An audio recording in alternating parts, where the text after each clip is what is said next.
July 4th is not the He's end of bringing it. her back. We He's want bringing to her back. reach Bringing her back. 70% of the adult population Oh by the boy. 4th of July. Okay, so we're I up believe we on can We have Facebook. Reverend Johnson now. Okay, Don't Reverend we will Johnson. continue to keep pushing.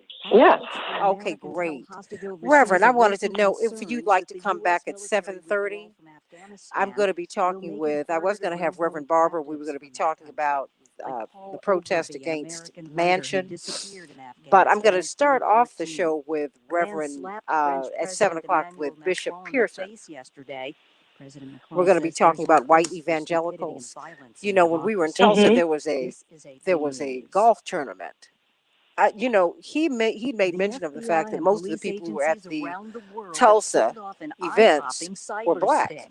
He said white people were not there, and and he's a Tulsan. It was called a no. And Right. it turns out they were not there. They were at the people who run Tulsa were at a golf tournament. Excuse me, Cynthia. The sound is great. I'm going to Okay, baby. jump Thank off. you so much. Okay. Have a great show. Thank Okay. I'm going to make the calls now. Okay. Okay. Thank Bye. you so much. They were at a golf tournament. And just looking at white evangelicals and racism, that's what we're going to do. Some 800 people have been arrested. So I wish I could, but I have another commitment at that time. No worries, but I did want to invite you. Yeah, boy, would I like to be in on that. I know you would. I know. Because I am just really realizing just how different Reverend's ministry has been, and why I can imagine why you all were attracted to it, particularly as young people, because he was coming from such a different place, and always has been, and we need that space. And it's interesting because Carlton Pearson, was part of the, as he said, I was one of the people they liked. He said, so I'm clear on the game, which is very important to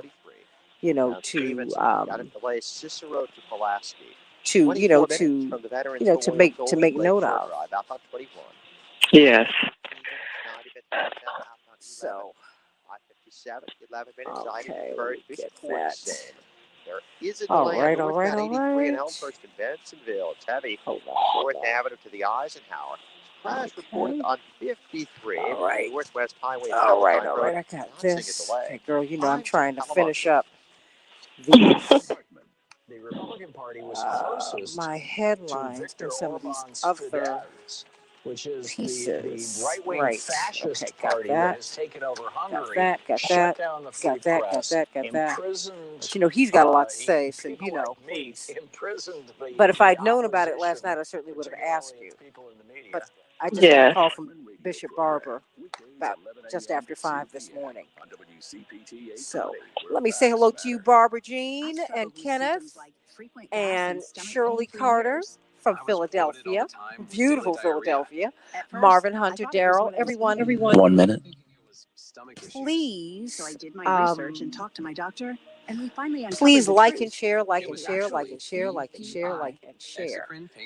We're going to be talking with Bishop Carlton Pearson about white evangelicals and racism and how that has shaped their politics, not Christianity, politics.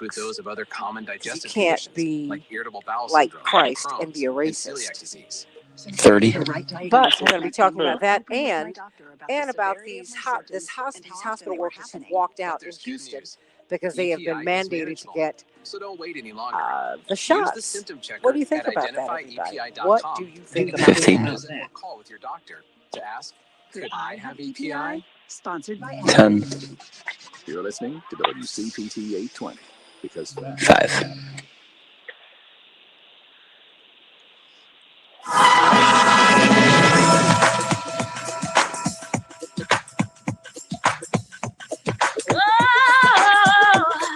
this is the Santita Jackson Show. Determined, unstoppable, achieving the impossible.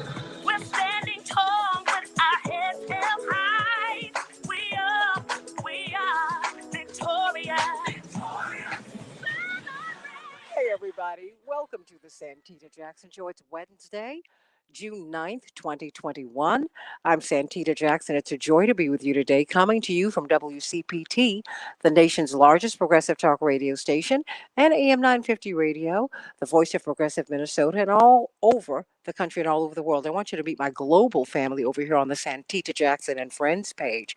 That's right. We've got people from all over. Shirley from beautiful Philadelphia, Andre from Chicago, Daryl, Michael, Ann from out there, way out left in the United States, Maria, Meddy, and Vicky, and Kenneth, and oh my goodness, I said Barbara Jane from out in Oak Park. That's right. Happy Hump Day, everybody.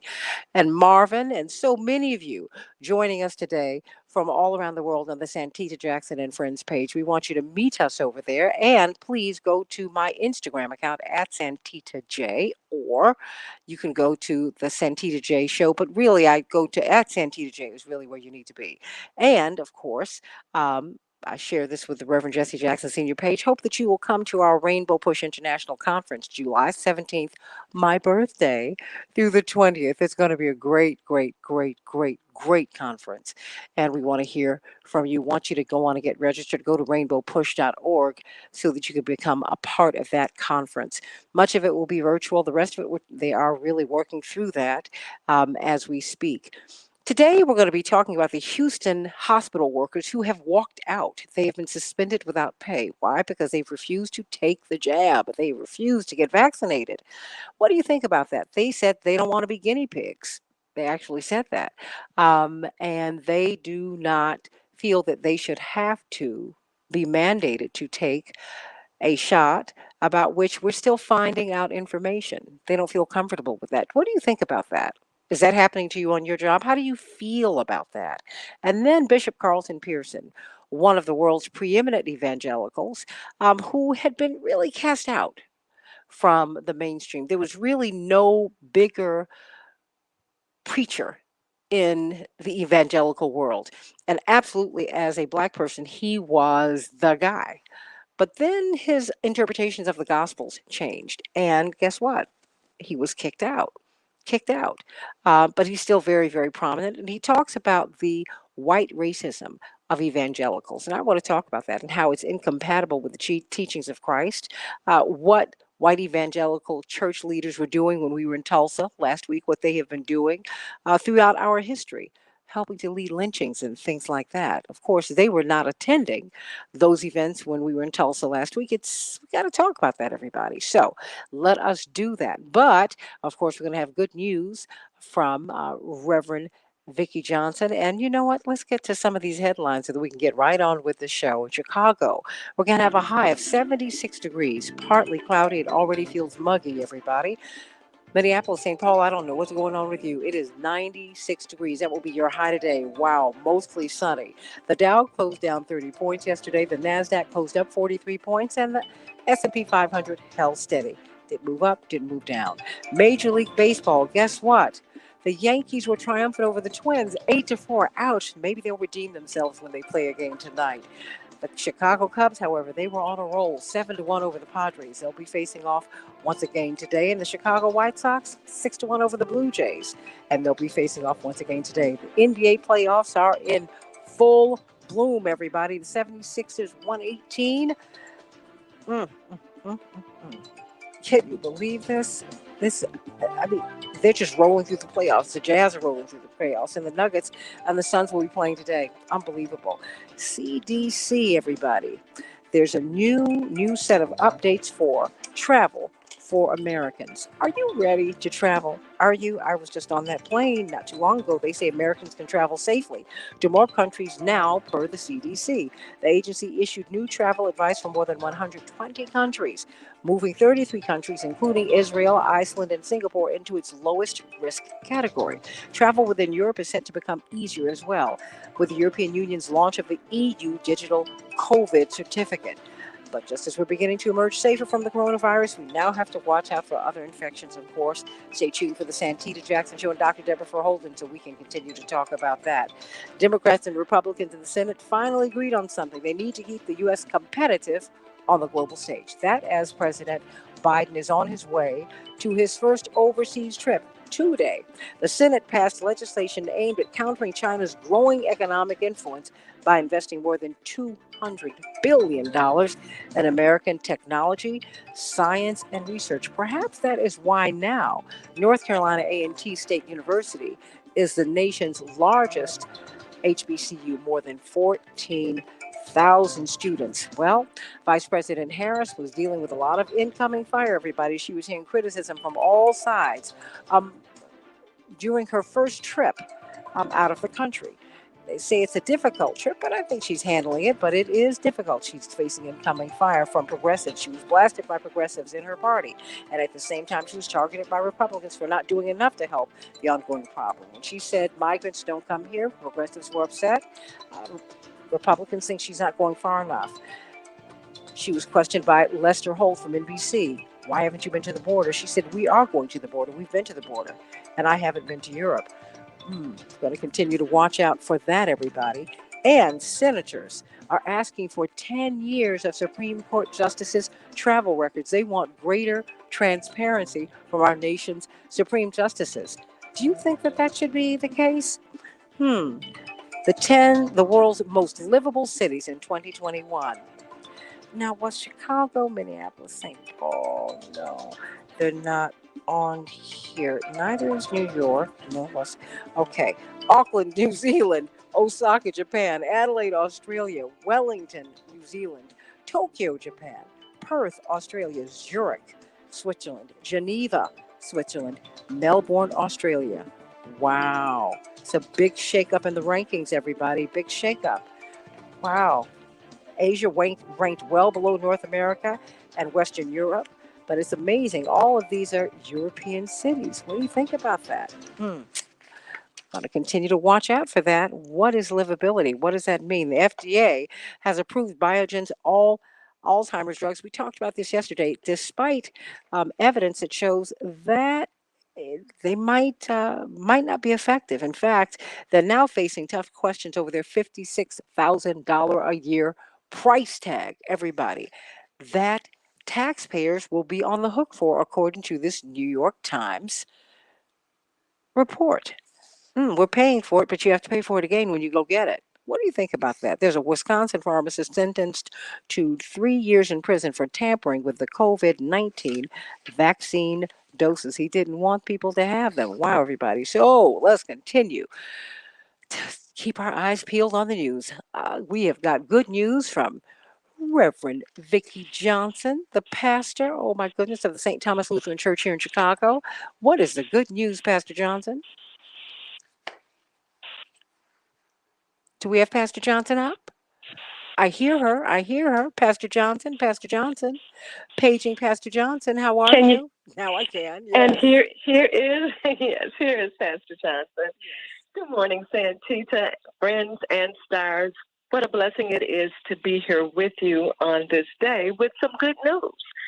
Father Charles G. Hayes, the founding pastor of Cosmopolitan Church of Prayer in Chicago, and his choir, the Warriors, who gained world acclaim for their recording of Jesus Can Work It Out, also recorded another song that I hope will resonate with you as it has with me in the past few weeks.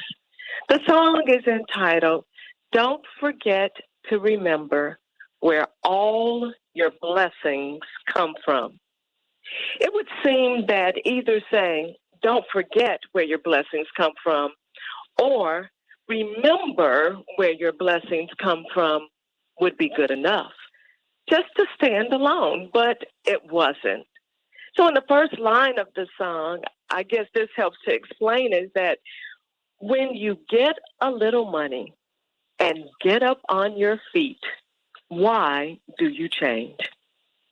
That's a good question. Why? Well, when you get to where you want to be, it can be a comfort to rest right where you are until you can move on up a little higher. While in this place, you might have a tendency to forget to remember. Since where you find yourself is where you have always wanted to be, it can be easy to forget to remember. And as a matter of fact, sometimes we don't want to remember. We cannot ever afford to be so set in the places we are blessed to be that we forget to remember. Some have learned this lesson as recently as less than 2 weeks ago when we remembered Tulsa 100 years later. You see, forgetting to remember makes it easier for history to repeat itself, and we should not want that. Santita, I love how you don't forget to remember the things your grandmother Gertrude shared with you, because that's where some of your blessings have come from. It is by the power of God that we have made it to where we are right now. And listen, right here in the Chicagoland area, Northwestern University in Evanston is just now in 2021 appointing its first African American athletic director. Some may see it as just another first. But I want you to know that we fought long and hard for things like this and for so many other things like this to manifest. We can't forget to remember where our blessings come from. Our blessings come from the Lord who maketh rich and adds no sorrow with it. So the good news challenge today is don't forget to remember where all your blessings come from. Why? Because when you remember, it will keep you humble. I think I need to say that again. It will keep you humble with praise on your lips and a prayer in your heart, which will open the door for greater good in your life. And to me, that's good news. Amen to that. That's the easiest thing for us to do is forget. Our first lady, our first lady from First Lady Emeritus, really, of the Fellowship Missionary Baptist Church, Mrs. Luther May Evans, used to say it's dangerous to forget. Who the woman was full of so much wisdom. It's dangerous. She said it was dangerous to forget. And that's like put a chill up and down my spine because it is dangerous. It is dangerous to forget. Yes, it is. Always remember. Yeah. Always remember. Blessings to you, Pastor Vicki Johnson. How could we hear you on Sundays? Well, we have resumed worship in the courtyard, Dr. Verholden.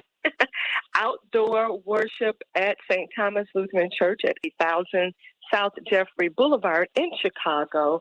And we can be seen on Facebook Live at 11:45 a.m. from 11:45 a.m. to 12:15 p.m. We're excited about being able to come back together again, but we want to keep it safe, so we're still masked, even though we are outdoors. Stay right there. Dr. Deborah Verholden, Associate Dean of Public Health at Michigan State University, of course, joins us as she does every morning. We're going to be talking about these Houston hospital employees, nurses among them, who have walked out because they've refused to be vaccinated. They said they don't want to be guinea pigs. But before we get into that, Dr. Deborah Verholden, is there anything you could tell Pastor Johnson? Is there any advice that you'd like to impart about having a safe worship as we're beginning to open up? Well, I really first want to say thank you. When we were early on in the pandemic, we had several large church-based events that served as super spread events in the African American community. It was two large churches were in the middle of revival. When we got the news, and they just, kept going forward. And it cost so many people their life or their health. So I just really appreciate when I hear the thoughtfulness, because I understand we're going to have to figure it out. We're going to have to figure out what does it look like now. And so we can't stay how we've been. And so I've been encouraging people to do it in phases. So I like that she said in the courtyard, it'll still be masked. I think that's great. And the other thing is, this is the time and the season for the trusted, credible messenger. And it doesn't matter what community we're talking about. It doesn't matter, what population we're talking about. Faith leaders are trusted and credible messengers. And I believe it's so critically important that faith leaders, one, demonstrate the behavior that they want to see from others, and then talk about these things head on. Talk about it head on. We should be talking about, what it would take, as a community for us to come out of this pandemic.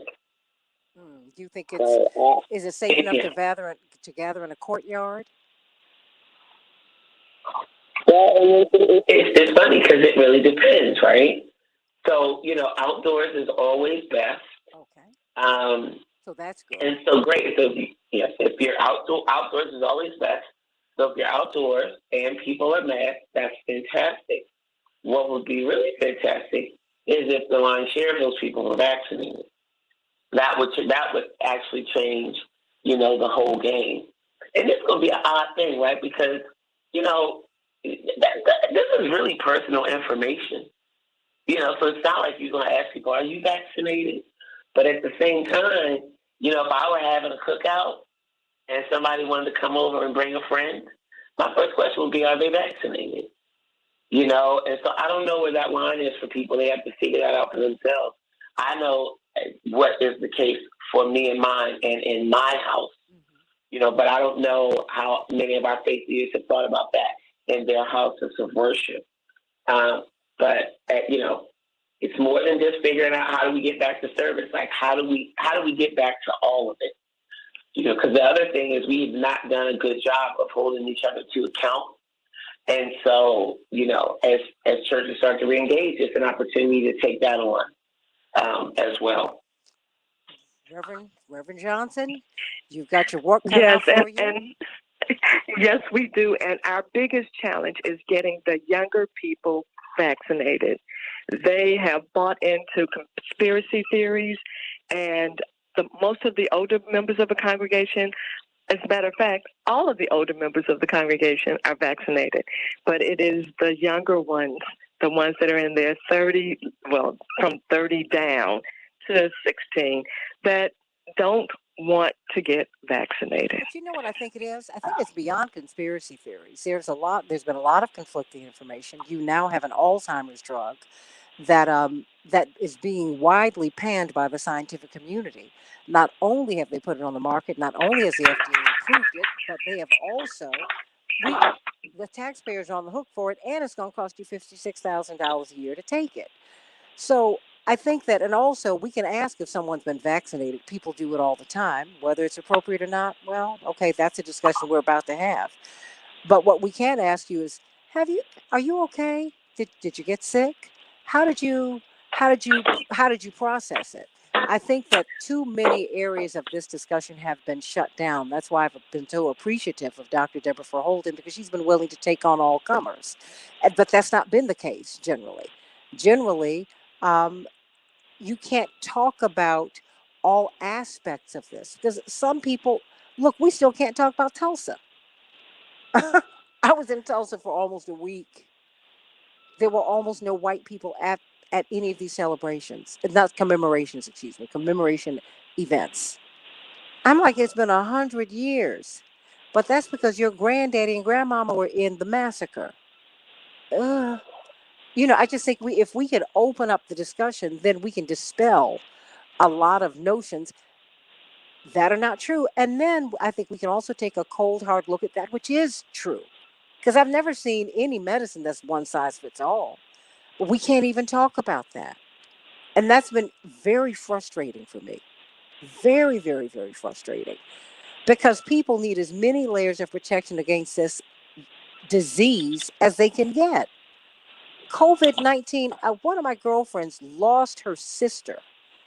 A workman came to her home, and he was telling her why it's why COVID-19 is a hoax. I'm like, what? I mean, and I could hear her heart break over the phone. She said, can you believe he said that to me? I mean, this is real. But people's questions are real too. And I'm hoping that we can get to the place where we can talk about these questions, just discuss them. Because if we don't get there, we're never gonna get out of this. And then we're gonna have some more viruses. And I'm tired of being reluctant to leave my home. Because that's where I am, okay? Yeah. I got a mask up. It's messing up my makeup. I'm tired, girl, and it's hot.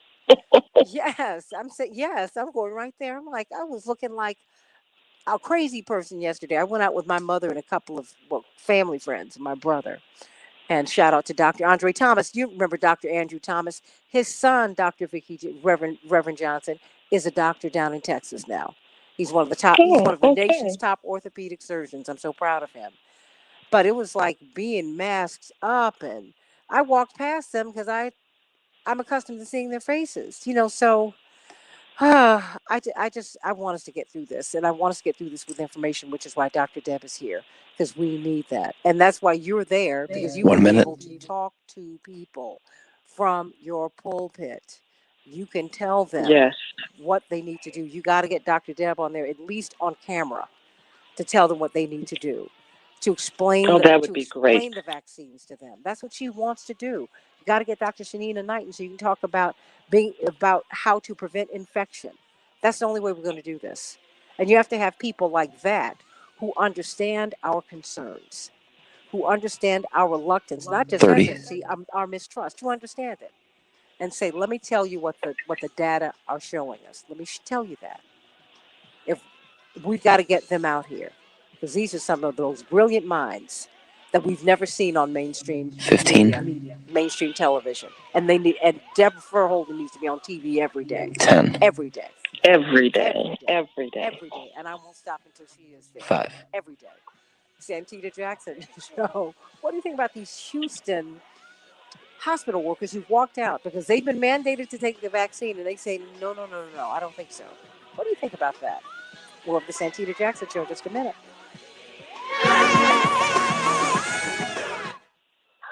Yeah, I'm sorry, you guys. I just had to do that because I am like hearing so much. I'm hearing so many different stories. As Dr. Deborah Furholden, Dr. Deb, Pastor Johnson will tell you, coming from Breadbasket and Push, we see everybody, Vicky. You know that, and so Mm-hmm. you hear the range. Yes. you hear A very wide range. you hear the range. You hear it all, and you're like your eyes are crossed because you're like, okay. I hear you. I understand your reluctance, but I don't think you. Do you have a? Do you, what kind of information? Where are you getting your information from? It's all of that. It's all of that. All of it. Oh gosh, it's just look. I need some watermelon. How about that? I need some watermelon today. I do. I do. It's muggy. I've got these fans going in my place, not by where we are right now, but I don't do the air conditioner well. Mm-hmm. Oh, now I'm my father's child. I don't do it well at all. So I gotta turn this air conditioner off, honey. Unless you want me to sneeze all through my show. That won't work. Okay, thank you very much. Look, Pastor Johnson, I want to thank you for being with us today. Always. I will remember. Yes. I will Where your remember. blessings come from. I will remember that. Love you so much. Okay. And Love you too. and see you next week. Have a continued great show. Thank you so much. All righty. Bye-bye. Bye-bye. I was about to call you Reverend. Doctor? She's Dr. Deborah Verholden. Uh, D. Ray, you say I look just fine. Don't let it worry you, girl. We I'm have not Attorney worried. Hoffler. Don't worry about that. Oh, no. Good morning, Santita. Hello, Attorney Hoffler. How are you? I'm fine. How are you? Good. We've got Dr. Deborah Verholden on with us. Oh, hi. I just haven't talked to you this morning. I mean, I didn't mean it that way. Yeah, you did, But girl. I love it. oh, my goodness. Oh, I'm sorry. Are there other people on the line? Before I you start are. breaking. You are becoming increasingly unrehearsed. You don't care, but I love it. I love Well, it. I have to tell you, there are things that are happening in this world today as we speak, such as what's going on now with this litigation we're going to talk about today, that require us to just, be real and just say what it is and call it like it is. Because I think it's one of the things that I do, I have one huge corporate client that I've advised. I did some plaintiff's work for the client maybe 18 years ago. And we have Dr. Knighton. Kept me on. And so that's the only, what I would say, corporate client that I agreed to have. And so, because I'm a plaintiff's lawyer. But this corp is a developer in Florida. Back in 1 minute. Litigation matters primarily for the principal is now a woman. And I advised them on COVID-related policies. And I said to them from the beginning, even though the EEOC, and I think I said this on your show, even though the EEOC has said that employers can do this, they can mandate, they can say because it's in their interest to have a safe workplace, you got to be really careful because people don't, when it comes to their bodies, and I know I've had discussions like this with very close 30. People do not want to be told what they do, even though, there are always the religious and medical exceptions. I'm putting that aside. And so I left it 15. To the couple clients that I said this to make sure they understand 10. there's the law, what the law allows. And by the way, the EEOC is just giving guidance. And 5. even if there's an executive order, there's a big difference between what the law says you can do and what you do in your workplace with your employees. Hold on, we're coming up.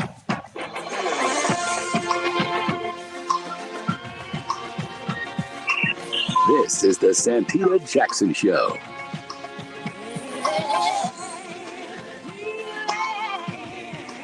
Hey, everybody. Hey. Welcome back to the Santita Jackson Show. It is, it's hump day, everybody. It's Wednesday, June 9th, 2021. I want you to call me or text me at 773-763-WCPT, 773-763-9278. Of course, at the top of the hour, we're going to have Bishop Carlton Pearson talking about white evangelicals and their role in racial relations and their take on racism and all of that down through the years, and particularly right now in this moment of reckoning that we're having, not just in America, but all around the world. But we're having a moment of reckoning about everything. COVID-19 vaccines, people are really, it's just the zeitgeist, the spirit of the times. We're asking a lot of questions. We're questioning authority. We're not trusting authority. There's a lot going on. And so now you've got hospital workers at Houston Methodist Hospital in Houston, Texas. A group of 117 unvaccinated staffers from this hospital filed a lawsuit last week, and they have walked out. They're seeking to avoid the hospital's coronavirus vaccine mandate, saying that it's unlawful for bosses to require the shots. And they're joining a growing list of employees challenging these compulsory vaccinations all over the country. All over the country. They're at businesses, they're at colleges. Many people are being told that they cannot come back to college as professors or as students unless they're vaccinated. What do you think about that? Talk to me, everybody. Should there be special exceptions made for those who work with the public? Do we know enough about the vaccines? Have we been able to ask enough questions? Well, you know what? It's legal. This is a health issue.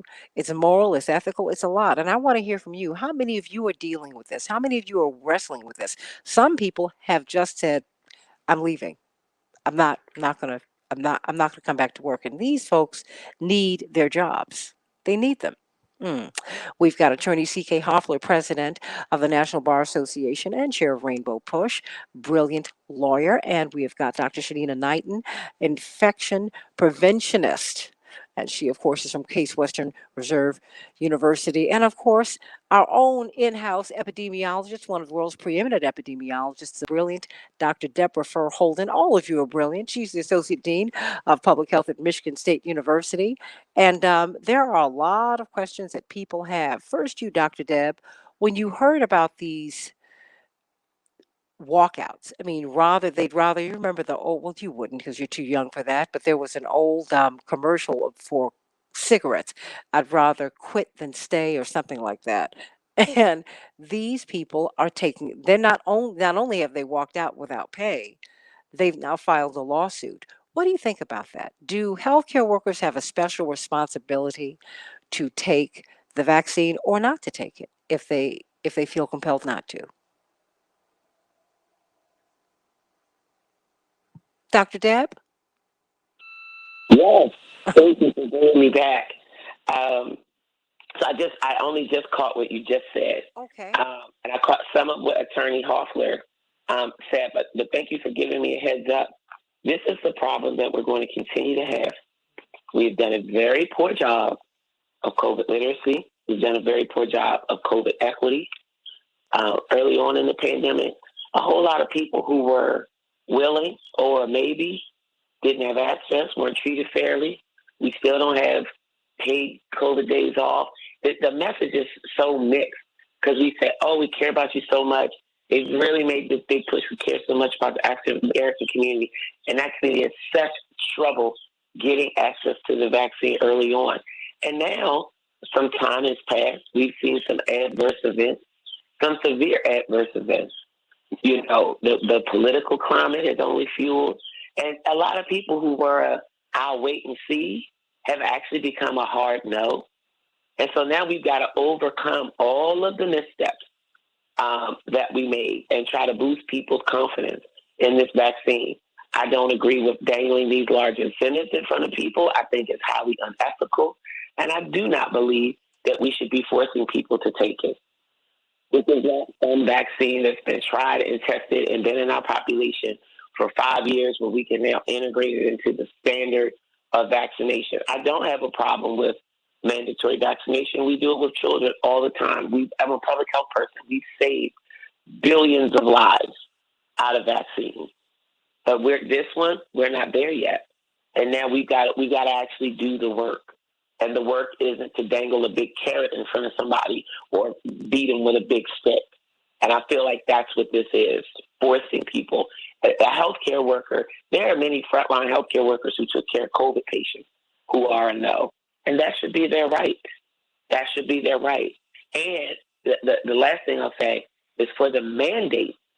If you're going to mandate it, what else comes along with the mandate? You know, a lot of people have just normal reaction when your immune system gets amped up. They spike a fever, a sore arm, and then they're, fatigued. Can you imagine having to take care of patients feeling like that? You know, getting your shot at 9 a.m. and by, noon, you have a fever, you start to feel fatigued, your arm hurts. My daughter's arm was so bad she couldn't lift her arm all the way up for the first, maybe 36 hours. That went away, but people shouldn't be forced to work under those conditions. We will potentially get there over time, but with this vaccine, we're not there. We're just not there yet. I wish they'd chase people down the street and give them insulin, but that's another story. Because I think we need to chase people down the street and give them health care. Chase them down the street and give them some affordable, healthy foods. Yeah, I mean, chase me down the street for that. Come on, Deb. I'm like, hello, y'all. Be consistent, Dr. Knighton. Your thoughts? Well, let me ask you all this before I go. I can ask you, Dr. Deb, and you, Dr. Knighton, because I'm going to go to you, Dr. Knighton. Vicki Wells says, if healthcare workers are not vaccinated, they are the ones at risk, right? Who's at greater risk if the healthcare worker is not vaccinated? The healthcare worker or the patient? Dr. Knighton, I'm starting with you. So I was going to say that's kind of touch and go, and I'm going to relate this back to my experience. I first and foremost want to say that COVID-19 is not going to be the first pathogen, and it is not the only pathogen that's out there. But I think the upsetting piece of it is that we're treating it as such. In healthcare settings, the problem is when we're talking about, let's say, healthcare-associated infections, typically you have a healthcare worker, because they're interacting with more than one patient, are at risk of transmitting it to patients, so in between patients. So what that means is, let's say if someone comes in with a hip replacement, but you have a healthcare worker that, let's say, a night or two ago had to take care of a COVID-19 patient, got COVID-19, they're at risk for transmitting it to that person that didn't come in for COVID-19. And it's not to say that this is not something that can happen in the public settings. This is just something that we know has happened more frequently in the healthcare settings, and the science shows that when we're looking at other infections. So that would be my answer to that, and I don't know if you want Dr. Deb to answer that before we move on. Well, no, I do, because we know that hospitals have a really tough time managing infections within that ecosystem. Within the hospital itself. I mean, because my doctor never wants me to go to a hospital and stay. She's like, because I've had pneumonia more than once, and she's like, I want you to be at home. I'll come and see you. We can get you some help, but I don't want you to be in the hospital because you're too vulnerable to infection with pneumonia because your immune system is basically gone, right? And she said, exactly. So put up an immunity, though. Like, as a healthcare worker, I know it's crazy, but you build up an immunity against some of that stuff, because you are working around it a lot. The other thing, because we are the ones that, even when it calms down, and, Dr. Deb brought this up before, like, as a nurse working in healthcare, there's certain vaccines coming in the door that you have to have. So you have to get, the TB. You have to make sure that you're tested for TB, evaluated for TB, and getting that every year. So you got to get a TB test every year. You have to make sure you're vaccinated against hepatitis B. You have to make sure that you have the chickenpox vaccine or that you are immune to it. So there's certain things already that going into the door, as even just being a nurse, like you have to do before you can even practice on the floor. When it comes down to, just as you mentioned, your doctor saying don't stay in the hospital, I'll be honest, a lot of hospitals, speaking of like healthcare workers, do not have the best infection prevention practices. And this is something that we know from the beginning of time, even still to this day, when we're talking about hand hygiene, it doesn't surprise me that only 3 to 6% of the human population cleans their hands correctly, because we're still having compliance issues in hospitals to this very day, even though we know hands are the biggest transmitters of infection. So it's not necessarily to say that this vaccine is the end-all, be-all. It's just that we know that with these individuals working in hospitals and taking care of patients, it's the perfect incubation for germs, because, again, we never know what patients come in with either. Well, I mean, Dr. Deb, you want to weigh in on that? Yeah, I mean, she's the expert, and she's right on the money. Well, she's right on the money, and because we don't really think about that, Dr. Deb. I mean, just about the other ways. I think one of the upsides of this pandemic, it's made us more aware of being hygienic, like sanitizing our hands, not just, really properly cleaning our hands. But there's a lot of stuff that we're missing. But, before we get to C.K. Hoffler, I mean, do you think that should the hospital workers be mandated to take this vaccine, yes or no? I mean, Dr. Deb. Right now, I say no. Why? I do believe that because I don't believe we've done a sufficient enough job of ensuring. There are people who have been a no. They have weighed the risk and the benefit, and they have chosen no. This whole thing was mismanaged, and I don't think it's fair to force it on people at this stage. If they have done the work, they've made their choice.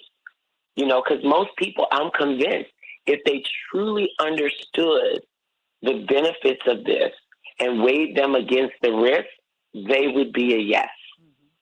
So I don't personally feel like we've done the work yet to move people along that continuum. And my concern is exactly what we're seeing in Houston, where you then don't do that work and you try to force people, you push them further on the no continuum, and people will walk out. And I know who is going to be disproportionately impacted by this, will be Black and brown people. Black and brown people will disproportionately be losing their jobs, losing their standing, losing their footing, losing their homes. So I do believe mandatory COVID vaccination is on the horizon, but it's premature right now because we have not done the work. Yeah. We just have not done the work. And and we've not done, and the part of the work to me is the listening to people who have not hesitancy, but who don't trust, and people who are having other experiences. Everybody's not reacting to this well, and then there are a lot of other stories people are even afraid to tell publicly because you get shut down. You can't say things on social media, which is terrible. But the question goes to you before we go to Attorney C.K. Hoffler. Dr. Knighton, you're an infection preventionist. So you really do understand this in a way I certainly that I do not. Should these healthcare workers, I mean, do you think should they be mandated to take the vaccine? Yes or no? No. No. And the reason why I'm saying no, and it's a hard no, with the unwavering no, is that what many people don't think about is that when we're talking about this pandemic just in general, okay, and I'm not talking about H1N1, Ebola as being an epidemic and some of the other things that these same very healthcare workers have encountered. We're talking about these same frontline healthcare workers that without personal protective equipment were putting their lives on the line. We're talking about the nurses, the doctors. We're talking about, the cleaners. We're talking about every person in that hospital, the dietitians that came back to work day and day that had actual COVID, okay, that have built up antibodies against COVID, that then had to come back to COVID and get reinfected with COVID again, okay, because, again, they could not afford to not be at work. Then it came to a point of where, well, if you're asymptomatic, then you can come to work and you can still work around these patients. So now, after these people have already had COVID, they've already put their lives on the line, they've already put their bodies at risk. Some of them understanding where their current health state is right now. It's like, why would I do something else to potentially put my body at risk? And it's not to say that the vaccine isn't safe, but what I will tell you is this. When we look at history of medicines, when we look at the history of vaccines, when we look at the history of injections, antibiotics, whatever, we know stuff has side effects. We know that there are things that we find out about years later. We are the people that are intentionally giving the drugs so that way we can fix hypertension, but that doesn't mean that it may not come with, impotence. So I'm just or erectile dysfunction. I'm just simply bringing that up to say that these are individuals that also understand how medicines and how drugs work. And I do think that given that they have put their lives on the line, then yeah, they should absolutely 100% have that choice whether or not they choose to take it. When it comes to, like, let's say even something as such as the flu vaccine, we have to disclose it. But when it is disclosed, and when I'm saying we, I'm not talking about the context of my university work, but clinical work. So you have to disclose it. But when you disclose it, let's say you decide not to take the flu vaccine, you are also agreeing that you're going to wear a mask during your tour at work. And so there are ways that we can get around this. But I also want to say, too, that we're still not having patients do their part. So anytime as a healthcare worker, if I'm coming inside of a facility and patients are not made to clean their hands, they're already putting me at risk.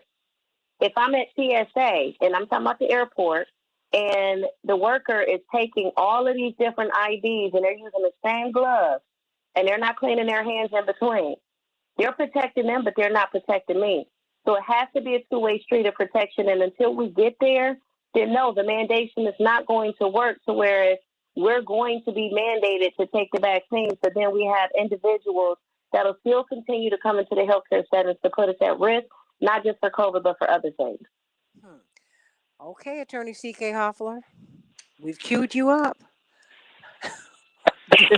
Well, good morning, everyone. And this is just, I've been holding my breath, just hold it, because I'm a plaintiff's lawyer, so I represent people like those workers who filed that lawsuit, those hospital workers. So I've been holding my breath thinking that this was going to come. Why? I have to answer why because I knew. Well, I thought it was going to come because you cannot. First of all, we're talking about Houston. Houston is, for all intents and purposes, a black and brown city. So those people are black people. So let's just put that aside. That are impacted at the hospitals, black and brown people. So I was holding my breath because there's the way that we have, and I am one who takes a personal decision to get the vaccination. I mean, that's my personal decision. My family is vaccinated for the most part, with the exception of a couple of people. That's my personal decision. However, I do feel that this happened so quickly. I'm not blaming anyone. COVID happened. We had to give a response.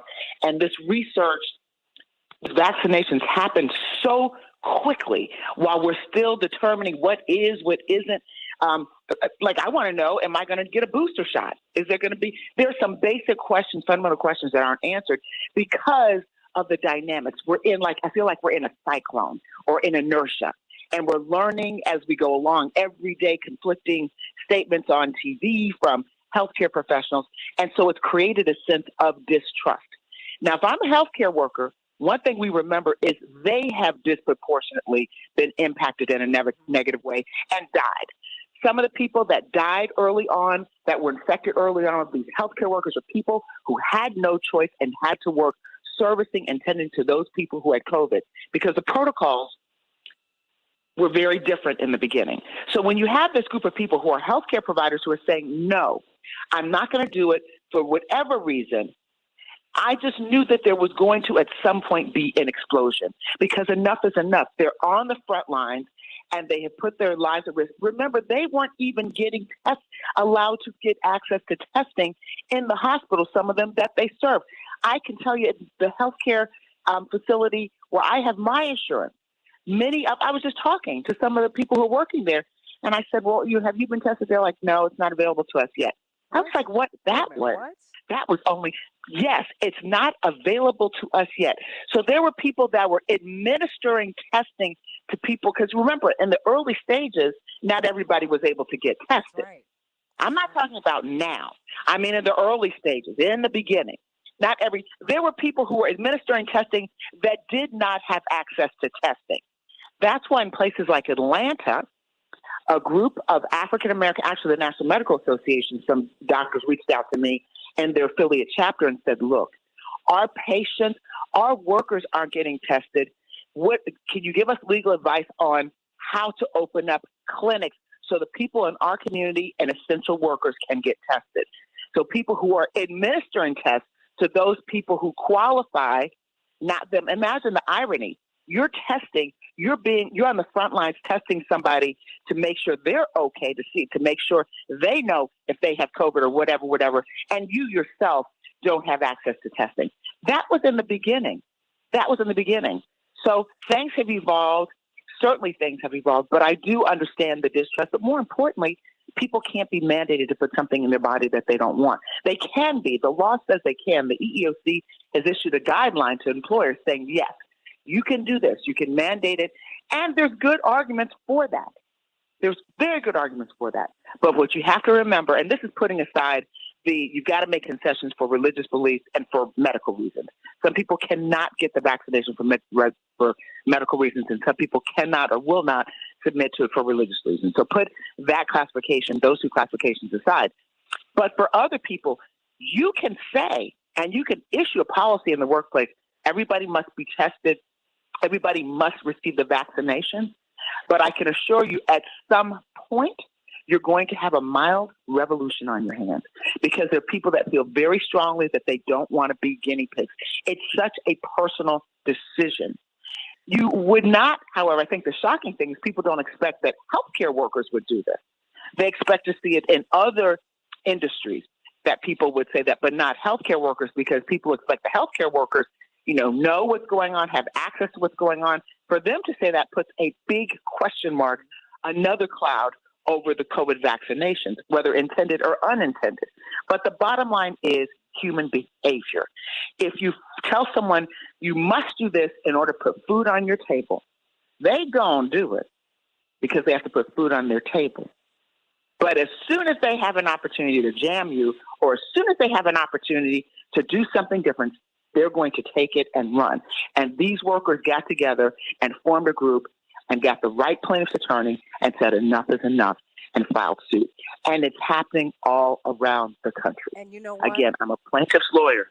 That's what's going to happen. And it's happening in a most political time. I literally have like just under a minute apiece for everybody. First, you, Dr. Knighton.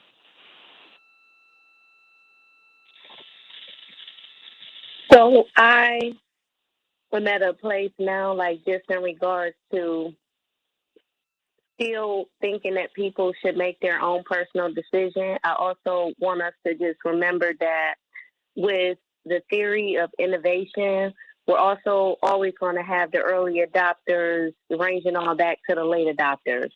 There's going to be the laggards when we're talking about this. Understanding there is still a lot that we don't know. We're still discovering, but we also have to remember that people are also dying.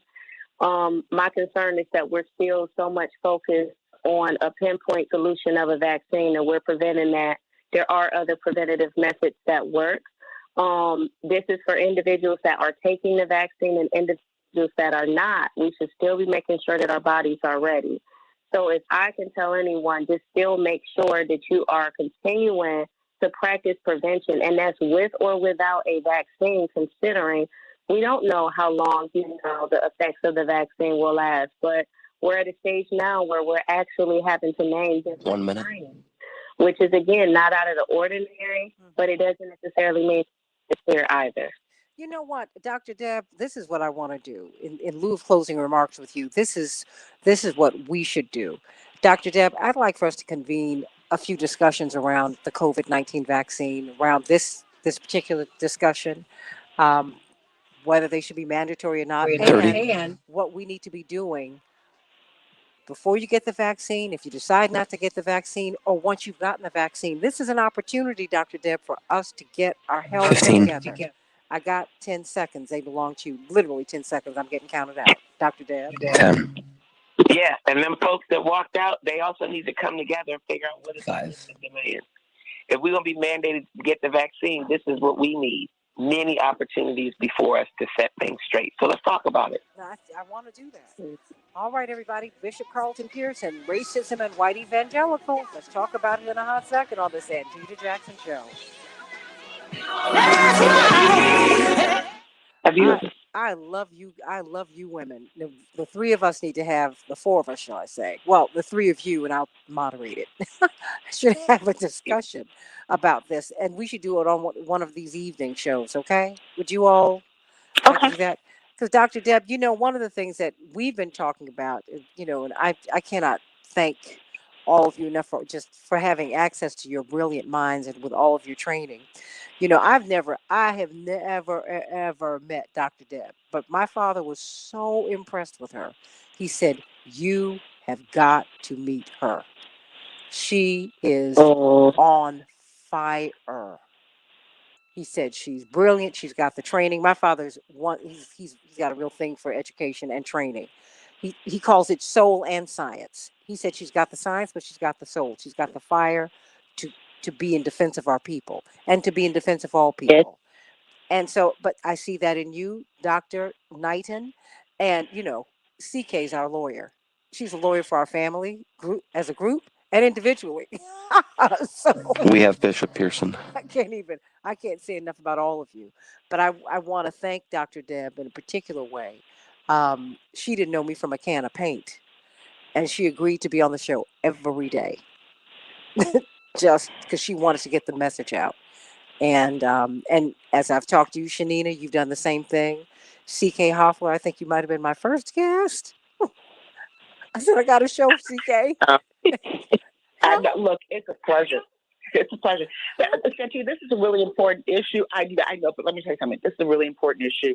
This is an opportunity for us to educate our community because I think it's going to get out of control. What's going to happen, and just, as I said, I was holding my breath because all it takes is one plaintiff's lawyer to do it. But more importantly, it just takes people being fed up. About anything. Being fed up. Right. Just fed up, tired, they've been exposed. They're going to go through a medical analysis that we wouldn't have. Lay people would not necessarily have the ability to do. And they're just saying, look, if we do it in mass, strength in numbers, if we walk out, what's going to happen? They will come to the table. I think they want to negotiate something, and they should negotiate something. And they probably tried to negotiate something, and the hospital is like, oh, no, forget it. And I do understand the hospital's position, which is, are you kidding me? You're treating patients. We have to be able to say that all of you have been vaccinated.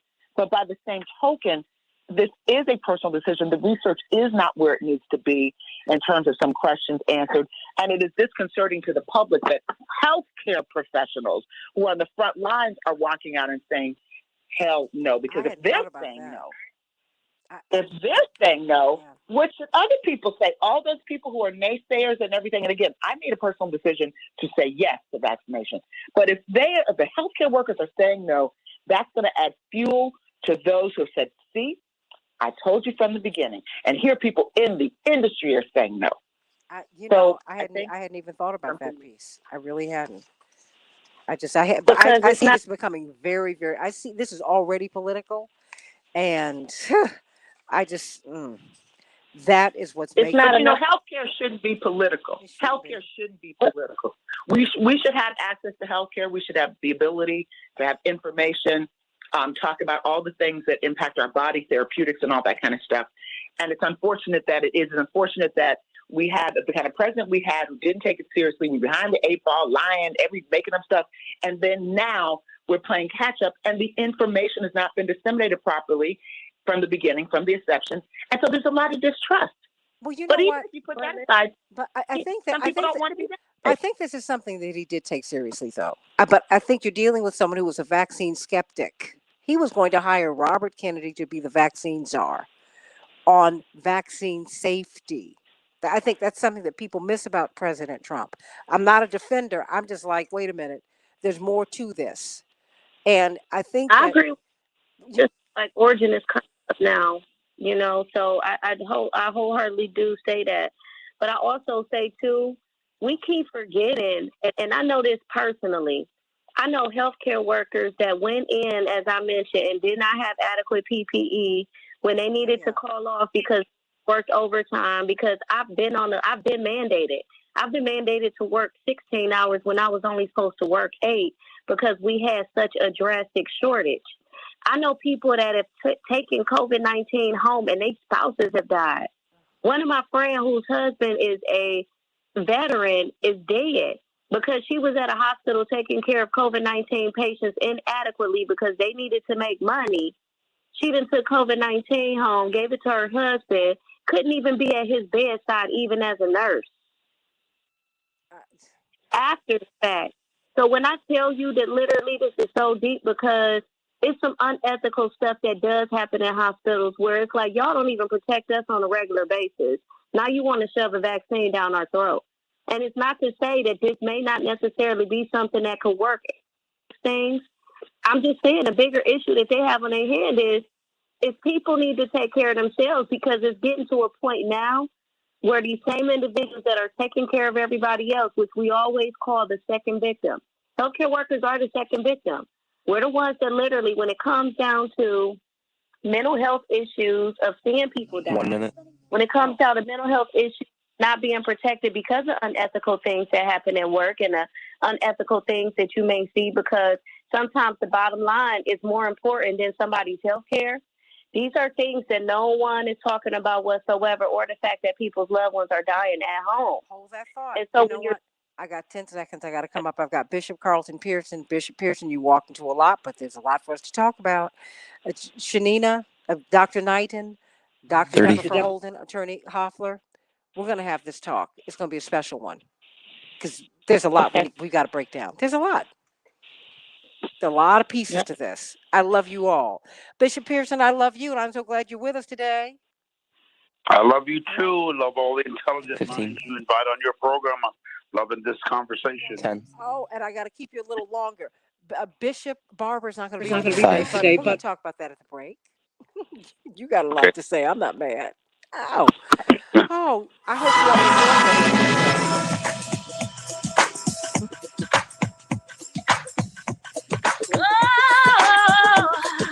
This is the Santita Jackson Show. Determined, unstoppable, achieving the impossible. We're standing tall with our heads held high. We are victorious. Hey everybody, it's Wednesday, June 9th, 2021, also known as Hump Day. I'm Santita Jackson. This is the Santita Jackson Show on WCPT, the nation's largest progressive talk radio station, AM 950 Radio, Minneapolis, St. Paul, the voice of progressive Minnesota. Of course, you've heard Minnesota's own, Minneapolis's own Sounds of Blackness giving us words about being victorious. We've got a lot to talk about today on the Santita Jackson Show. We've been talking about this lawsuit in Houston filed by these hospital workers on vaccine mandates. They don't want them. They don't want them. And we're going to be talking about white evangelicals. That is a big, big topic, and we've got a big, big guy to talk about it. One of the biggest evangelists in the world, Bishop Carlton Pearson. Got to talk about that today. And so let's get to some of these headlines so we can get right into it. Chicago, we will have a high of 76 degrees. It'll be partly cloudy. It is muggy, everybody. Minneapolis, St. Paul, what is going on up there? 96 degrees, everybody. Woo, mostly sunny. It's going to be a hot day. The Dow closed down 30 points yesterday. The NASDAQ closed down 43 points. The S&P 500 held steady yesterday. Major League Baseball, the Yankees were triumphant over the Twins, 8-4. Perhaps they will vindicate themselves tonight as they play them once again. The Cubs, 7-1 over the Padres. They'll be playing this afternoon. The White Sox, 6-1 over the Blue Jays. They'll be playing a game tonight. And of course, 76ers were triumphant yesterday in the NBA playoffs, as were the Jazz. And the Nuggets will be playing the Suns this evening, everybody. President Biden has ended infrastructure talks with a group of Republican senators after the two sides failed to reach an agreement. And that is as he is on his way out of the country for his first overseas trip as President of the United States. Americans can now travel safely to more countries now per guidance from the CDC. The agency issued new travel advice for more than 120 countries. Iceland, Israel, and Singapore are in the lowest category, the lowest risk. Travel within Europe is set to become easier as well as the EU, the European Union, is going to be issuing its digital COVID certificate. Wow, what do you think about that? Vice President Harris, well, she's having quite the challenging trip. Well, she had that, but she's been hanging in there. It's been difficult, though.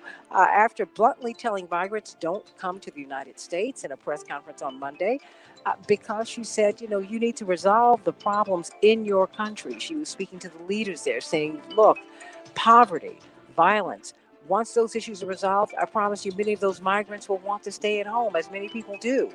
But she's been blasted by Republicans for not doing enough to help the ongoing problem. Well, in an NBC interview with Lester Holt, he pressed her about going to the border. You haven't been? She said, we are going to the border. We've been to the border. She said, and I haven't been to Europe. By the way, everybody, Houston Methodist Hospital staffers have sued to avoid the coronavirus vaccine mandates. It is at least 117 of these staffers who are joining a growing list of employees challenging compulsory immunizations at businesses, colleges, and other workplaces all over the country. The lawsuit against Houston Methodist was filed by Jared Woodfill, a Houston area attorney and conservative activist. It appears to mirror a legal strategy by a New York-based law firm that is closely aligned with one of the country's biggest anti-vaccine organizations, but unaffiliated with the Houston affiliation. I think we need to watch all of that, everybody, because it's about a little bit more than being an anti-vaxxer. Everybody who's not taking the vaccine is not an anti-vaxxer. Let us be very clear on that. I think if we can stop that discussion, maybe we can get on board with greater health. What do you think? The senators are asking for 10 years of Supreme Court justices' travel records. Two Senate Judiciary members, Sheldon Whitehouse, Democrat from Rhode Island, and John Kennedy, Republican of Louisiana, made the request to get the Supreme Court justices' travel records. They said they need more transparency from these men and women who hold lifetime appointments. The world's most livable cities in 2021. Now, let me see. Chicago, no. Okay, New York, no. San Francisco, no. Not Minneapolis, St. Paul. Okay, well, here they are: Auckland, New Zealand; Osaka, Japan; Adelaide, Australia; Wellington, New Zealand; Tokyo, Japan; Perth, Australia; Zurich, Switzerland; Geneva, Switzerland; Melbourne, Australia, everybody; and Brisbane, Australia. The Livability Index ranks cities based on more than 30 qualitative and quantitative factors, including stability, health care, culture and environment, education and infrastructure. Wow. The pandemic, while it has impacted and stressed all of these categories, these are the countries that finished at the top. The Hawaiian capital of Honolulu was the biggest gainer on the index, moving up 46 places to finish 14th due to its efforts to contain the spread of the coronavirus, everybody. So, America is there somewhere, but, it's very interesting. Um, where we're not, and that is at the top. The FDA has approved Biogen, which is the Alzheimer's drug, despite a lack of evidence, everybody. And guess what? Americans are going to be on the hook.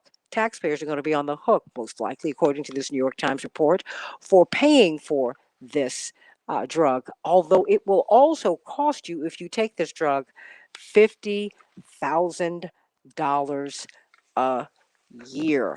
Let's get to this discussion about evangelicals, and I want to hear from you, everybody. I'm seeing you on my timeline. I love it, I love it, I love it. But I want you to call me at 773-763-WCPT, 773-763-9278. I want to know what you think about white evangelicals and race and racism. Now, there's an NBC report that is showing that white Christians are consistently more likely than whites who are not religiously affiliated to deny the existence of structural racism. Why do you think that is? Racism among white Christians, according to this headline, is higher than among the non religious white population. So, what do you think about that? What is going on? What is in the fiber of the white church, of white evangelicals in particular, that inclines them to racism, or is that not true? Do they have a blind spot? We were just in Tulsa last week at the commemoration of the 100th anniversary of the Tulsa Massacre, the first aerial assault on Americans in the history of our country. White Americans who were deputized, they became sheriffs. The government did it. The government did it, and with the explicit and implicit permission of the church. Well, someone who has really lived on many, many sides of this issue, one of the preeminent evangelicals of our day, Bishop Carlton Pearson. We first met him through Oral Roberts, someone who recognized his genius and his anointing. And then he continued to grow and grow and grow, but he hit a wall because his interpretation, his understanding of the Gospels continued to expand. They changed. And so he's with us today because we were all together in Tulsa last week, and I saw a piercing interview that he did with my friend and colleague, beloved, Roland Martin, in which he was very, very critical of white evangelicals for their lack of participation last week with us as we commemorated the massacre in Tulsa. Bishop Carlton Pearson, welcome back to the show. Thank you, Santita. It's always great to be with you and hear your mind, and you stimulate us all. I'm so glad you're a voice in the earth. So happy that. I love my Bishop Pearson. You make me run up and want to get up early in the morning and keep on going. I just thank God for you, Bishop. Well, you and your dad and Jonathan and the whole group to be here last week was a crowning point, even in a way more important than just the president coming, which was very important as well. But your dad and the Jackson family is royalty. And when it comes to civil rights and human rights and helping hurting people and caring and pushing to save to help humanity, it's just a very high honor to know you and to have you all still present in the earth. Well, thank you so much. And let me tip my hat to your magnificent daughter, Majesty. We had the honor of singing at the historic Vernon AME Church, and she was majestic, everyone. And how can we get her work, Bishop Pearson, as we get into our conversation today? Well, she's working on all this. She's redoing her site after she did the the four in Los Angeles. We were just talking about it yesterday. I think it's just majestyofmore.com. I think that's what it is. I'm embarrassed not to know what exactly but I tell what you it is. what, I know you didn't expect that, but you know what? When she is ready to roll out this project, because it was beautiful, I want to have her on the Thank show you. so that we can talk about it because I really Awesome. admire what you've been able to do with your children as they continue to further your ministry. Well, let's get to Tulsa. Let's get to the white evangelicals because, quite frankly, you've had a front row seat. Of course, remember Pastor E.V. Hill. I mean, there have been a few African Americans who've been at the top tier. Well, really, you've had very few people at the top tier of the evangelical movement, people who become worldwide really progenitors of the faith, and you have been among them. But you've also coming out of Oral Roberts University, you have been with the biggest white evangelicals, so you have a particular understanding of them that most of us don't have. Well, I felt that, and you're absolutely right, and I recognize that, especially as I look back. I came right out of high school to ORU and immediately became very closely connected to the founder and father of that ministry. I call Oral Roberts the Pope of Pentecost, like I call Billy Graham the Pope of Protestantism. And so he chose me and I chose him. I chose the university. He chose me as a friend and made me as an associate, put me on the board of regents for 16 years. And for 40 years, I lived and walked with this man. But I saw in those circles, because prior to that, it was just mostly Church of God in Christ, Black Pentecostal Christians. And my pastor, Bishop Blake, was the only quote-unquote holiness preacher in San Diego who affiliated with the Baptist preachers. He did their anniversaries. They did his. The rest of the holiness preachers were afraid. They thought Baptists weren't saved enough. So I know what arrogance and self-righteousness and prejudice can be. But then when I got down here to Tulsa, and I didn't know when I arrived that the worst race massacre in American history had occurred here only in 1921, when my relatives, in silence, left Oklahoma, some of them in horse-driven covered wagons, to come to Southern California. My dad was born out there, but his dad and mom came from here, Boley, the only and first all-black municipality in this state. The racism and the line of demarcation or separation, Admiral, right here in Tulsa, was very specific and significant when I arrived. There was a quiet, almost dignified racism, but definitely racism. There was only one black family living in South Tulsa. Now remember, this is the buckle of the Bible Belt. Later on, Rhema came here. With Rhema and ORU, the ethnic people started moving into South Tulsa because both schools are in South Tulsa, where one black family lived, a doctor who later moved to L.A. before I even got a chance to meet him. So I felt it, I sensed it, I saw it. But mostly the disappointment was that it was seething and growing and being nurtured within the white evangelical and Pentecostal church. I thought tongue-talking people would at least be more advanced when it came to racism. They're worse than some of the non-evangelical, like Episcopalians and Unity and Unitarians and all that. So one of the biggest disappointments has been that white evangelicalism thinks they are better than everybody else on the planet. When I was as a black evangelist, we have this sense that we are the quote unquote chosen people of the earth. Our religion, our faith, we own God, own truth. We have the keys to the kingdom. We decide who goes to heaven and hell. We own everything that is right, and everybody else is wrong or less than us. White evangelicals have mixed King James up with King Jesus.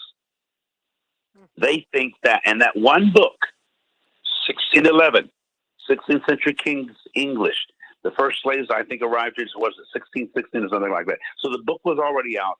Go ye into all the world, preach the gospel to every creature. That word in English doesn't usually suggest humanity or humans. Now, a better translation is preach the gospel to all of creation. But the way King James said it was preach the gospel to the creatures. Part of slave trade was reaching the gospel to creatures and making them slaves. Africans, Indians, Asians, and on Arabs. That mentality is subtly, subliminally still in the consciousness of white evangelical Christians. They think they are the ascended race, and that came out of German mentality. And the House of Windsor is German. German thinks they're the purest germ of the human essence on the planet. They have an arrogance about them. And it's seeded all the way through the movement.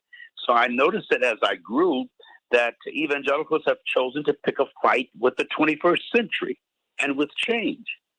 They're going to fight and ultimately lose, but they're trying to hold on to at least the last 400 years of the King James Version vision vice, and their arrogant, self-righteous, elitism, condescending attitude toward other human beings. I'm seeing that play out as they lose their grip. They're becoming the minority in America. The United States Congress is 97% evangelical. The population is 77% evangelical. So Congress, though, because they can use Jesus or Christianity, especially here in states like Oklahoma, Kansas, Missouri, Arkansas, the southern part of the country, the Bible Belt, I should say, those people feel like they do stand head and shoulders politically above all other groups because of their evangelical fundamentalist white wing mentality. It's become gooey and sticky and yucky to me in a way that it hasn't in all of life. Well, but you said something that really you said something that really that stunned me, and it took me back, I guess, back when lynching was an after church activity. You said that last week when we were in Tulsa, you noticed that a lot of the people who attended these activities were only Black, really. You had a few whites, but it was basically these were Black attended activities. But you said that the whites had not left Tulsa; they were there, but they were at another big event. A major golf classic at a Southern Hills Country Club where Blacks and Jews can't join. Still to this day, there may be one Black that I know of, or two. They don't, and a professor from ORU tried to get me in. Oral Roberts took me to the country club himself and had me sit with him at lunch publicly. He wanted them to see him with a Black man, but they would not let me join. And I don't even play golf, but I was just going to join. But they're arrogant. They paid no attention to us. And there was not one evangelical church or minister involved or engaged. And I understand they fear the tension around because they're the racists. They're the ones, most of that mob who assaulted North Tulsa, the Black Wall Street 100 years ago, were Bible-believing, Jesus-following Christians like Ku Klux Klanners. In fact, some of the top, even Charles Parham, the grandfather of 20th century Pentecostalism, was a Ku Klux Klan sympathizer. So we find racism throughout white Christianity, particularly fundamentalism. When I lost my church for being more inclusive, I started I took my church to an Episcopal church downtown, a very wealthy Episcopal church, free of charge. They said, please come worship, be with us, we love you. Now, that group are not tongue-talking fundamentalist Christians. They believe in a lot of the doctrinal fundamentalist dogmas of the church, but they're not arrogant. And they are not racist in general. Santita, when we had communion, they have an open cup. So I was uncomfortable. My people were uncomfortable. I was sitting on the cathedral as their bishop, completely vested that morning. They asked me to. So their people come forward. They have the open cup. My folks, if you don't want to take the open cup, you just hold your hand out. We drop the host in your hand, and then you can either not drink it at all or have it put in a cup. Well, the white people, the Episcopalians, they all drank it straight with Blacks and strangers constantly. They didn't even think about drinking the cup or celebrating communion with people they don't know, people of a different race, different economic backgrounds. I sat there and wept. It was the most beautiful communion experience I'd ever had because I saw these wealthy, upwardly educated downtown white folks having communion with an open chalice with people they didn't know who were black, Pentecostals, poor, and the list goes on. I never saw that in a Southern Baptist or even a other Assembly of God church. They don't have the same attitude toward us. White people are experiencing this sense of elitism in this country now because they're threatened at becoming the minority. The statistics show that in the next 20 years, white people will be, for the first time in 400 years of Americanism, minorities, and they're having a public nervous breakdown. They acted out 100 years ago when they dropped bombs, not just on black people, but on black progress. They were jealous and they were afraid that we didn't need them and we were making money and educating ourselves. We had grocery stores, and that's what they burned down. Grocery stores and hospitals and salons and churches and funeral homes. And we were a thriving community, 40 blocks of us, over 10,000 people, blacks that had made it with no help or support from white folks. No insurance from them. We were paying taxes. They were not respecting us in any way. And they're still doing a lot of that today. That spirit, that mob mentality was displayed on January 6th with veins popping out of these angry Christian, many of them were Christians, Santita. That's the part that I find most disturbing. They're Christians. They're Jesus followers. 1 minute. Now, notice that we stood in front of the Vernon AME Church, and on the north side of Greenwood is the First Baptist Church, and not far is Mount Zion Baptist. So in that Greenwood area, the only thing remaining that was standing 100 years ago are churches, none of the business. White folks don't mind us, not one. They don't mind us doing Jesus. They don't want us doing justice. And that's what they're fighting. 30. That's what they're fuming. Stay right there. We've got Bishop Carlton Pearson. What do you think about this? You know he's going to lay it on the line. He said, they don't mind us doing Jesus. They just don't want us to do justice. 15. Perhaps that is why Billy Graham tried to convince Reverend Dr. Martin 10. King to just preach after he opened up the 5. the Billy Graham Crusade at Madison Square Garden. He said, "You got a great future, young man. If you get away from the civil rights piece, it could be even bigger." And my father was given the same option. And thank goodness they both turned it down. And thank goodness you're doing all of this justice work now. Not just Jesus. I think you can do both. In fact, that's what Jesus did, right? We'll talk about that with Bishop Carlton Pearson on the Santita Jackson Show. I want to hear from you. 773-763 WCPT. Back in a minute. Bishop Pearson? Yes, dear. Oh, my gosh. Can you stay with me a little while longer? Sure. Okay, well, there's a gentleman who was one of our founding board members who I was going to have come on with Reverend Barber. He's going to come on. Brilliant social scientist, but I want you to carry this. In fact, he is also he and Aline Walker were the two youngest founding board members of Operation Push. Brilliant social scientist, and we've known him forever. You'll hear. But he comes straight out of the civil rights movement and our church, Reverend Evans Church, fellowship. Oh, great. I wish I had met him while I was in Chicago. Oh, but you will. Maybe I did. No, you will. You will when you come back. But great. What you're giving us is so much. It's so loaded. I mean, oh my gosh. Everybody's just captivated. Everybody's captivated. We have Mr. McKee. Okay. Good. It's hard truth, but we got to tell it. Well, I'm glad you are telling it. Because it's when you told me about the golf tournament, I thought I was going to pass out. Oh yeah. And I know they knew this was the 100th anniversary. They planned it that way to be a distraction. These people are vice or evil and full of vice. I hate to say it, and this is my town, and I'm not popular here among that group at all, and I don't want to be. Well, you were where you needed to be. We needed to hear you. How about that? So, well, no, we did. Dwight McKee. How you doing? Hey, Hi, Carlton, how are you? Hey, Dwight. Yeah, great to meet you, buddy. Bishop Pearson and Dwight McKee. It's wonderful to have you here, Dwight.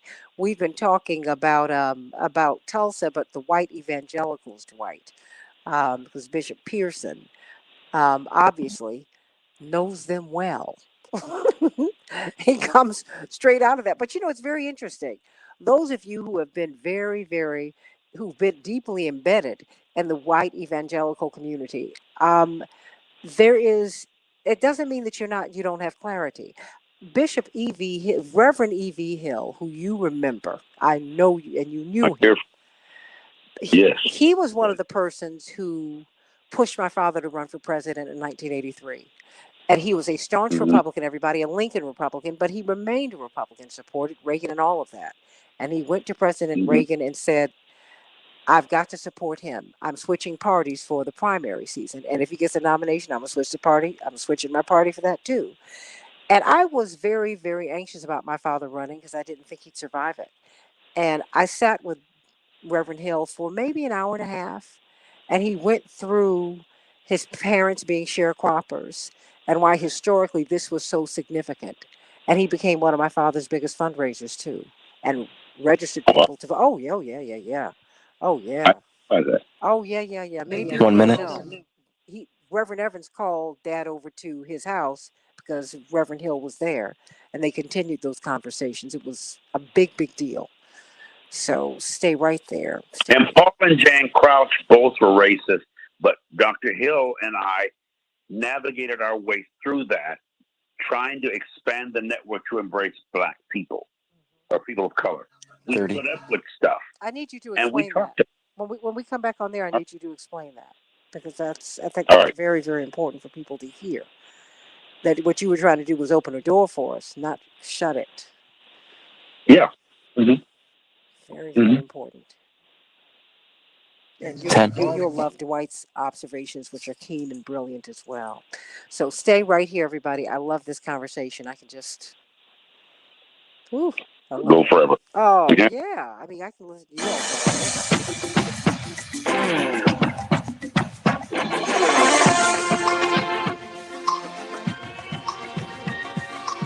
This is the Santita Jackson Show.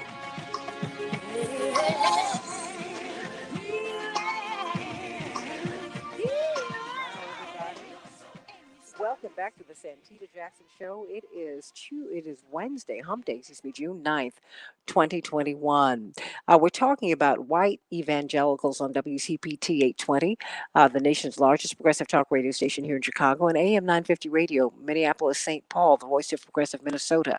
Call me, text me at 773-763-WCPT.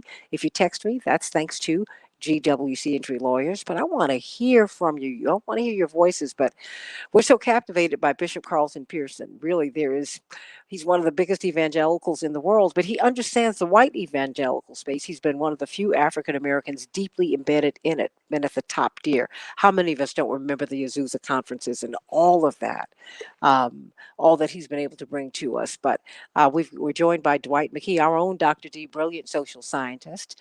And before we hear from you, Dwight McKee, explain how it is. Effie Rolfe said, you were once among them. Just teasing. Love you, Bishop Pearson. You remember Effie Rolfe, our brilliant radio host here in Chicago in the church space. We love Effie Rolfe.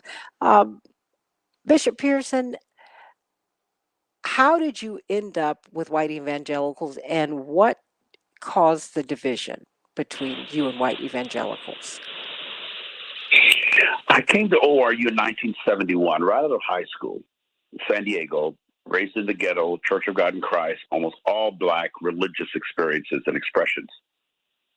I moved into ORU, where Oral Roberts is the godfather of the charismatic or the neo-Pentecostal. He was an educated Cherokee Indian, and he was known for laying hands on the sick and casting out devils, all the stuff I grew up with, but he added a dignity to it and an elegance to it that I hadn't seen before. I became fascinated with him, and he introduced me. He's very proud of me, loved me instantly as a son, and told me that I was his Black son. He said, my son Richard has the indispensable name of Roberts. He said that to me in 1974. when Kathy Lee Gifford and I were both decided to leave the group, the singing group. Oh. He said, but your name, and she went to Hollywood. I drove her in my car, put her on an airplane, and sent her to Los Angeles, and she became a huge personality. She's still more conservative than I am, but we're friends.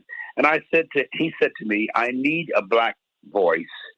He said, my people, 25% of my income is from black people, but they're small gifts, $5, $10, but they love what I'm doing. I want to see blacks succeed and excel. Any black that tries something, he said this to me, always outdoes everybody else.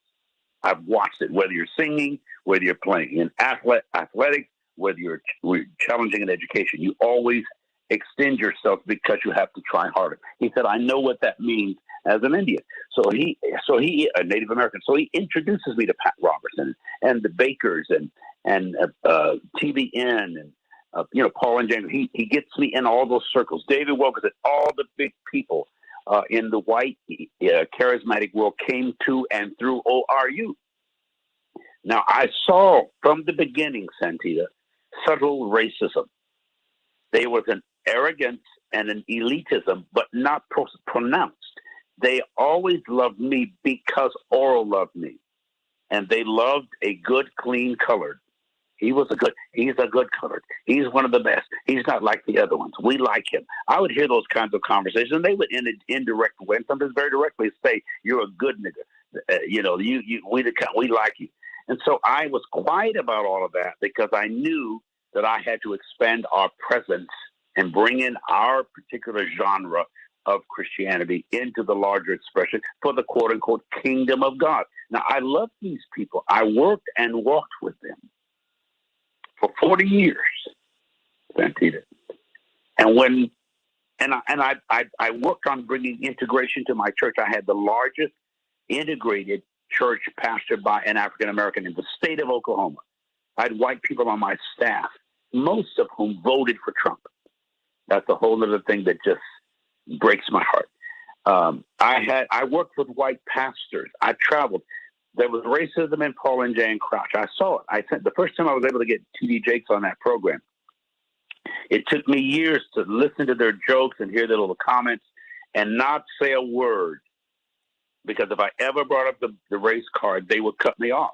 I mean, 20, 30 years, they were calling me Oral's gopher and his Tom and, his flunky and his nigga and all that stuff. But I never said a word because I had a goal in mind. I wanted to see integrations, not unlike William Seymour, Hope, and Bishop Mason, who started the Church of God in Christ, wanted to see among Christians, Holy Ghost filled Christians. And so the disappointment is deep.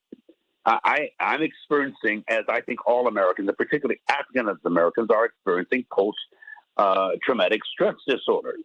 We have disturbing thoughts and feelings and dreams related to the event of the race riot. That's why I think black people here did not speak of it for years. We were just as silent about it as white folk. I have relatives that were part of that left Oklahoma, as I said earlier, because of the riot, but wouldn't talk about it. We are bruised, and not just that riot, that massacre, but 400 years of entrenched indoctrination about God and us fearing God and, being a good Christian and loving and forgiving. I love what happened in South Carolina. What's the name of the great church there where the white boy went and then killed 8 members? And the mother church there, they all forgave them. I forgive racists, but I don't forgive racism. It is not a forgivable thing. It's treatable. It needs to be healed because it's a mental illness, as your dad said several times while I was here in Tulsa last week. Racists, I have to forgive. I think they're mentally ill. I think they're deranged. I think they are suffering from psychosis, and they have rage in their soul, and they need treatment and therapy, especially those who call themselves followers of Jesus Christ. They are bent and broken and angry and frightened. Again, they think that we are chattel or creatures. And so they have this condescending, and they elevated me. He's a good one. We like him. He's articulate. He doesn't sound black when he talks. I never understood that until I came down. I never heard that kind of comment until I came to Oklahoma. Everybody in San Diego sounded like me. We had our street slang and all that stuff, but to say he's not. And when I was in South Africa, a white man, a very wealthy man, said to me, "You're not black. You're not black. Your wife's not black." They would say black. You're not, because I wore cologne. My wife was dressed like Lady D. And when I was in South Africa, one of two black preachers that were invited to the largest charismatic church to this day. So I've watched it and I've observed it, but I never absorbed it. And today, at 68 years old, I feel like I'm to confront, if not combat it, because the Trump thing has awakened a pain in me that I thought I was getting away from. White evangelicals sense their defeat. They sense their defeat the same way Trump sensed Biden was going to win the election and went attacking him. White people sense that they're losing their place and their space. And so they're coming hard with white knuckles, holding onto the pews of the past, saying, we're not going to give up. Make America great again basically means make America hate again legally. Let them be creatures again so we can put our knees on their necks and choke them legally and get by with, as police officers have done similar tragedies throughout our history in this country. That's actually coming to an end, and they know it. That's what you saw January 6th. That's what you saw 100 years ago. They know blacks are smart. They know we can make money and build our own cities and situations. We've never, and we'll never do to them what they did to us. And my white Christians here hold their Bibles, hide their racism in their Bibles, condescendingly supporting Trump. They say they support him because of abortion. They're not really pro-life. They're just pro-birth. If you're pro-life, you don't support a regime that snatches babies out of their mother's arms and puts them in cages and separates the parents and sends them back to a whole other country. That's evil. That's vice. That's vicious. Like Voltaire said, those people you can convince to believe absurdities, you can convince to commit atrocities. These people have absurd doctrinal positions about race and them being the chosen people, even above Jews. And there's a vicious vice and violence that is connected with that racist bigotry that they think is okay. If you think God hates gays, or God hates Catholics, or God hates blacks, or even God hates whites, you don't mind dropping bombs on them. Hitler could put them in a furnace because he believed that the Bible had him there. He was a big supporter of Martin Luther and Lutheranism because Luther in Germany was a racist. A Christian. I'm a Protestant or Protestant, and we're protesting now, but I'm more Protestant than I've ever been in my life against the church the way Martin Luther was. But I'm not a racist, but I recognize racism and see it as a kind of psychosis that needs to be treated therapeutically and aggressively. So in a fearful rage, evangelicals rebranded Trump for strategic purposes, seeing him as a champion in a kind of nostalgic fight for a bygone America, and as their tool to achieve tactical wins, in particular the appointment of anti-abortion Supreme Court justices or whatever. Again, they're more pro-birth than pro-life, and they want to hold to their numbers. Blacks and Hispanics and Asians have been having babies. White people stopped having so many in this country, so their numbers are smaller. Their voting bases are small. That's why they're manipulating the voting now with the gerrymandering or whatever. They know they don't want to win fairly. They just want to win. They've always put fairness aside for elitism and arrogance and racism and ignorance and obstinate. They're just an obstinate people. I see them. I look them right in their face. They don't feel my pain. And I know these people love me, but they don't have compassion.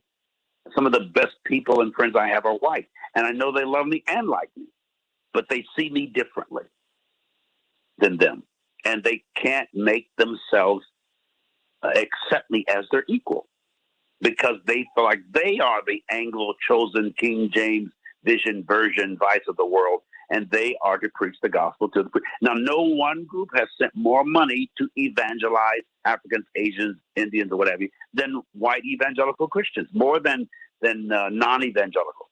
But they are preaching the gospel to creatures because they think King James told them that. They don't realize that came from Jesus in Jerusalem, not James in Britain or London. And so this is psychological until we dig deep into the psychology of racism and the science of the sickness of racism. We're not going to resolve it. And so it's going to be a long haul, but I thought to confront it, and what we're doing today is exactly that. Dwight McKee, whew, your thoughts? Well, it wasn't always like that. Evangelicals, John Wesley and his brother Charles Wesley, who were the major players in Christianity in the 16th to 17th century, worked with Wilberforce to neutralize the slave laws in England. They were a major force behind the abolition of slavery in England. Wheaton College, which is the Vatican of Protestant Christianity. Wheaton College really started off as an abolitionist college. Jonathan Blanchard, who started Wheaton College, set Wheaton up as part of the Underground Railroad and came out of Ohio, where he had worked with Harriet Beecher Stowe and her family. They were major players in the abolitionist movement. It wasn't until Blanchard's son took over as president of Wheaton that they became more conservative and more racist. And then it wasn't until Billy Graham was really kind of co-opted by Hearst, William Randolph Hearst, who set him up and turned evangelical into a state religion. And then they went from being the purveyors of the faith to becoming apologists for the politicians. And he had his crusades one day, but he playing golf with the presidents on the next day. And they then became a tool of the political world, of the presidents, rather than the voice of Christ and the Bible. And I think we also have to make a distinction between evangelicals and other Christians, other denominations. Right. Most of the Ku Klux Klan were Christians, but they were Baptists. They were Southern Baptists. And the evangelicals are mostly Swedish Free Church. They come from Sweden. That's that little arrogance and that Arianism that Carlton talks about. They bring a certain kind of European arrogance with them. But a lot of the harsh races are also from other denominations, not just them. And I think sometimes we give those guys a pass because we're so focused on evangelicals. We're really focused on evangelicals because they're so high profile. And the reason they're so high profile is because what they end up doing, because their mission was evangelism, they went into the media and started buying all these small radio stations for the perpetration of the gospel. And then these small radio stations got turned into talk radio, and they became the talk radio stations that we see now that Rush Limbaugh and that crowd was able to capitalize on and propagate and propagandize them into becoming more patriotic than purveyors of Christ. And so it's a real broad sweep that you have to look at when you look at where the church is and who the church is. Bishop Pearson, you've been saying that the interest there is greater interest in pursuing Jesus than justice. And in fact, you have said that, look, some of our brightest lights in Black Christendom have been pulled in by by the white evangelicals where there's a lot of money. I mean, I saw them try to do that to Reverend, to my father when I was a little girl. You know, if you get away from, if you just leave civil rights alone, Jesse, Reverend, we can make you the biggest spiritual voice of the age. That I mean, Yeah. when Dr. King opened up the Billy Graham Crusades at Madison Square Garden in the 50s, he was given the Mhm. same. He was given the same option. They said, hey, hey, hey, hey, you know, you are so brilliant, so gifted. If you just stick with us and do this, huh, your future is limitless. That was then. Does that still happen now? Yes, yeah, it happened to me. Um, we have politicized Christianity in evangelicalism and fundamentalism and all that stuff because our country's theme is in God we trust, even though it's really more in guns they trust these days. But when Obama became president, I think they brought 20 million guns and 200 million since then. The militia, the group that went to Washington, they are mostly Christians. I believe and they Christianized Africans from our African spiritualism. When we came over here, we learned English through King James Version scriptures. They read them to us. So they have used us as a political base, and I was involved. I was a Republican from the time Reagan became president until Obama ran. I was involved. I was influenced by James. I was running around with all these powerful, white evangelical, wealthy soul winners, and these guys are doing great work in mission work, digging wells, feeding hungry people. I didn't see anything wrong with them, and I still don't when it comes to their benevolence.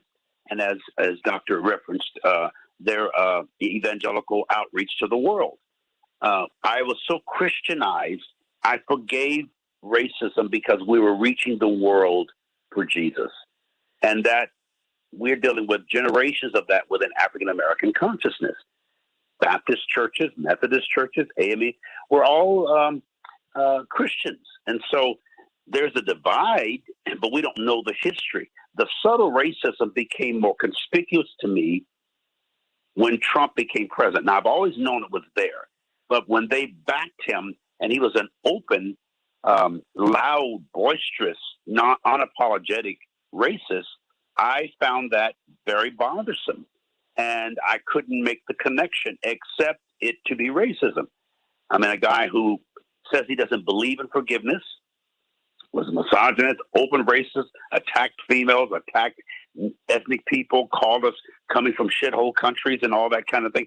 And the conservative Christians stuck with him. I didn't see it just as protecting America. I think they were protecting their place in controlling and owning the North American continent, or at least the United States, which had become the dis or ununited states with this. White evangelical Protestants continue to approve of President Trump at about twice the rate of the general public. Surveys suggest that 75% express positive views of this man. 74 million voted for him. He's an open, arrogant. What I like about Trump is you don't have to wonder what he's thinking. He tells you, I don't like you. I ain't putting up with your stuff. You know, you're stupid.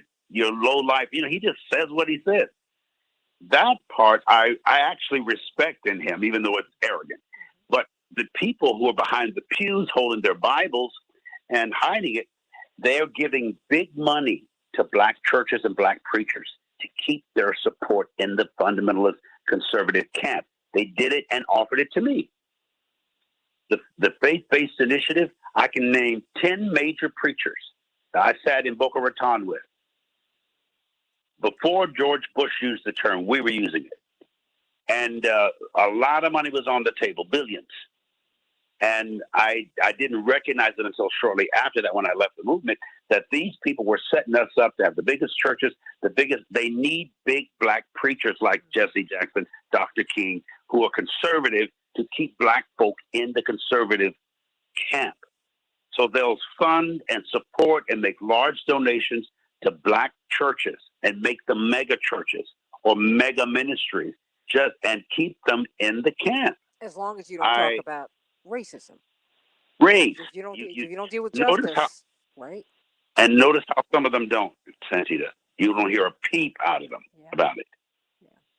Some of the major voices and denominations. Every once in a while you'll hear something, but they don't make a national statement. The black churches have not come together and made a loud statement against Trump. You know, and it's because we have support quietly by wealthy people.